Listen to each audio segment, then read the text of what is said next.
Wow, Steven Pinker, thank you very much. In the interest of getting in as many questions as possible in our short time, I'll just lead it off with one or two that occurred to me as you're talking there at the end about modernity. And it occurred to me as I was reading about this and preparing for it, in the 20th century, we've seen a nuclear arms buildup. We talked earlier about chemical weapons. The use started in the 20th century, early years. Has any of that played a role? In other words, is there an ironic, you talk about the power of the state here, is there an ironic sense that, well, nations are all armed to the teeth, and so the violence decreases? It's a silly proposition, but is there any? No, it's a very popular proposition. One scholar said that the nuclear bomb should get the Nobel Peace Prize. Maybe Gina will invite a bomb to speak to us next year. No, I don't think so, although it is a popular question. It's one that I get very often. For one thing, the long peace and the new peace extend to countries that don't have nuclear weapons. Canada and Spain have not gone to war over flatfish, and neither one is going to nuke the other. Also, it turns out that having nuclear weapons is mostly a bluff for anything but an existential threat of an all-out invasion. So we probably won't try to depose Fat Kim in North Korea because they probably do have nukes. But short of that, non-nuclear countries have defied nuclear countries all the time. I mean, Argentina defied the UK, even though UK had nuclear arms and they didn't, over the Falklands, because they knew that Britain was not going to render Buenos Aires a radioactive crater in retaliation. So they've become a bluff. Also, there's been so much destruction from good old-fashioned bombs and artillery and machine guns that the difference between the death toll from an all-out war, say, in Europe, by conventional weapons and nuclear weapons is kind of academic. No one wanted a repeat of World War II, even without nukes. Now, the graphs all going in one direction that you showed us, and that is for less violence. But I wonder, how fragile is that, and what is the biggest threat to bend the curve in the wrong way?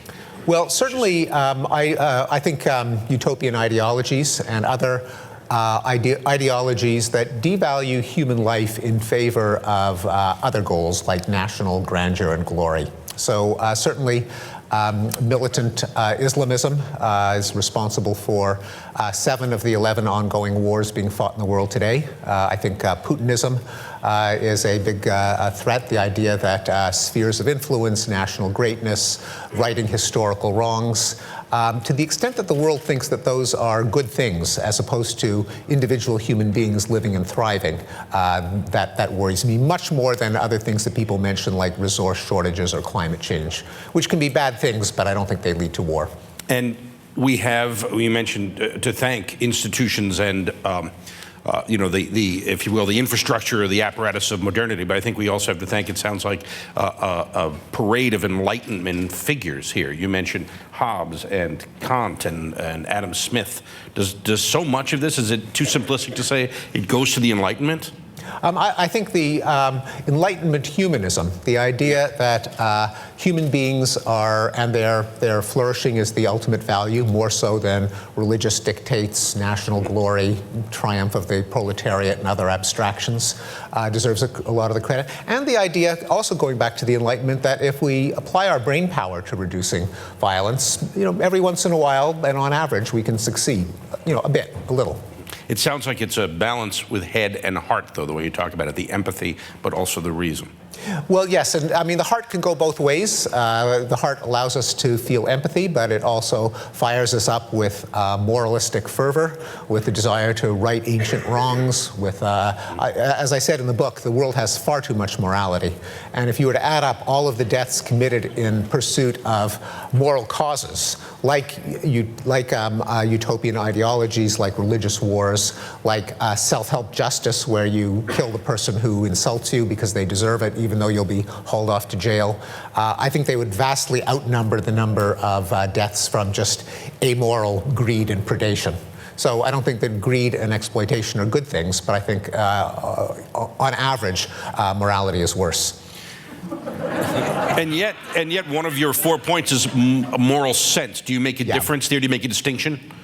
It's important. Yes, absolutely. Right? Yes, so there's a difference between morality and the moral sense. So the human moral sense, I think, is a dangerous thing unless it is channeled to a particular kind of morality, namely maximization of human flourishing.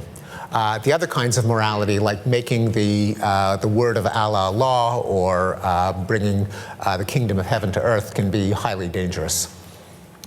Some questions. They tell me backstage there are quite a few, so let's try to work those in. And here is someone who wonders, what psychological purpose does it serve to claim that violence has declined?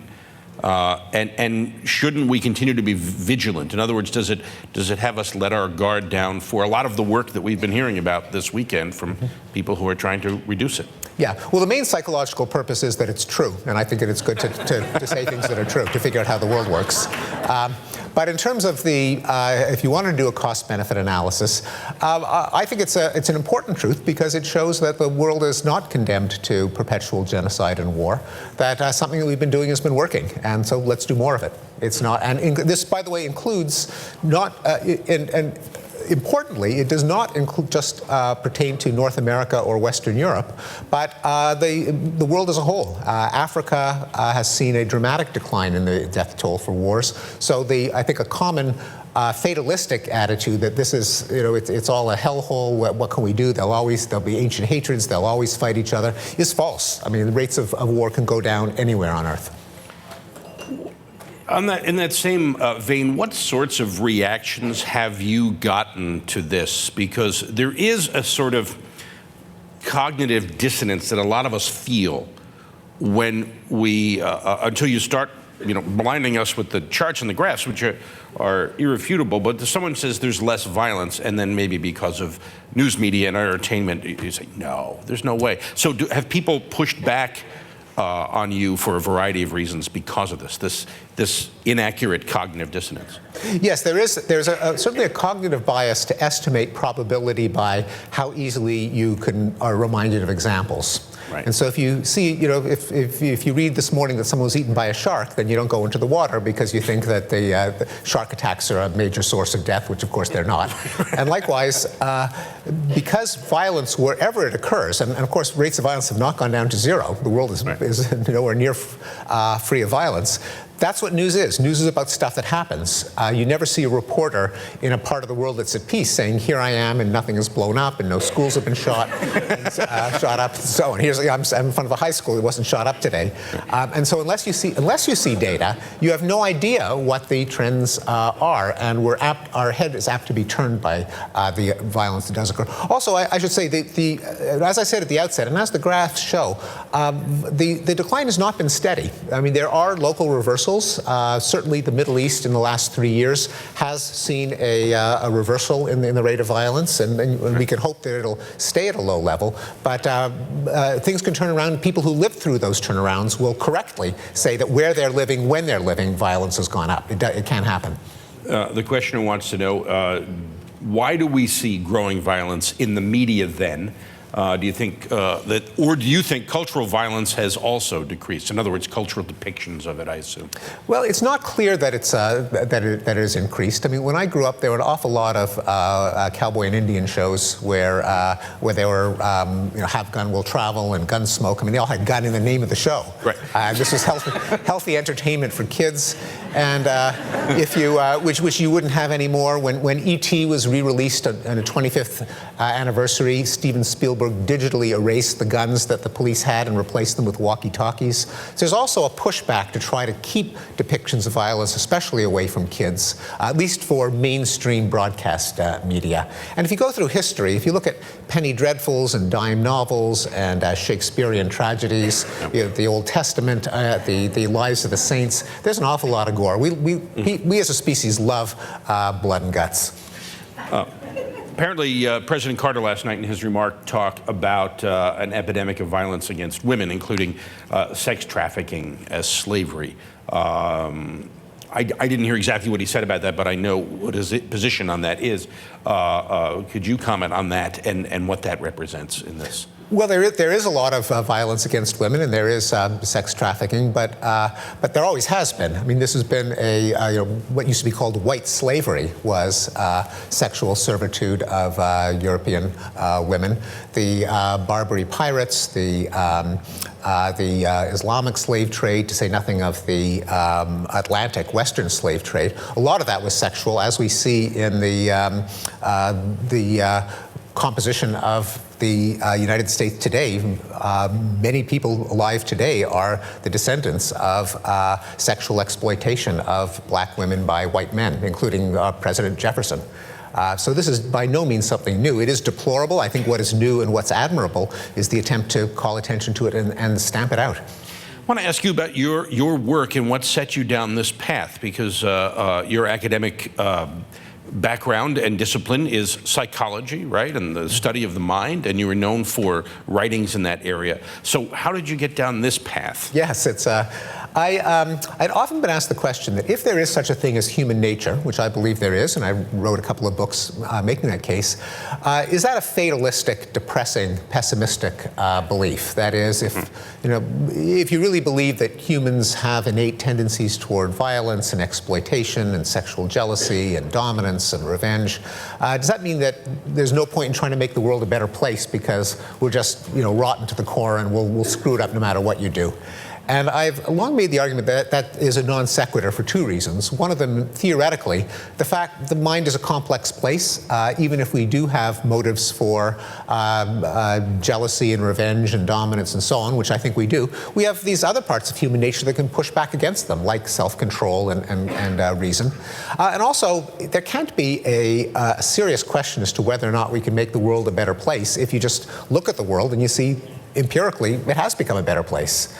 And I long noted facts such as the Soviet Empire went out of existence mostly peacefully, that slavery was abolished, torture executions, and a couple of data that I knew about, such as the European decline in homicide, the decline of tribal raiding and feuding. I mentioned these in a blog post about 7 or 8 years ago, and I got a flood of correspondence from historians and sociologists and political scientists saying, well, there's even more evidence for a decline of violence than you mentioned in this optimistic little post. And that's when I learned that, for example, the rate of death in war has plunged since 1945, that rates of child abuse and domestic violence have been in decline. And I thought, gee, people don't know about this. It seems to be some kind of benign conspiracy. And what a juicy problem for a psychologist, namely, if human nature hasn't changed, and it couldn't have changed over decades, what in us has been engaged by our changing world that makes us less likely to kill and rape each other compared to our ancestors? Which I think brings us to this question, which is a great one to end on this evening, and that is peacemakers and activists all want all violence, and they all want violence to end. So why should your charts really matter to them? Well, because wanting something isn't enough to make it happen.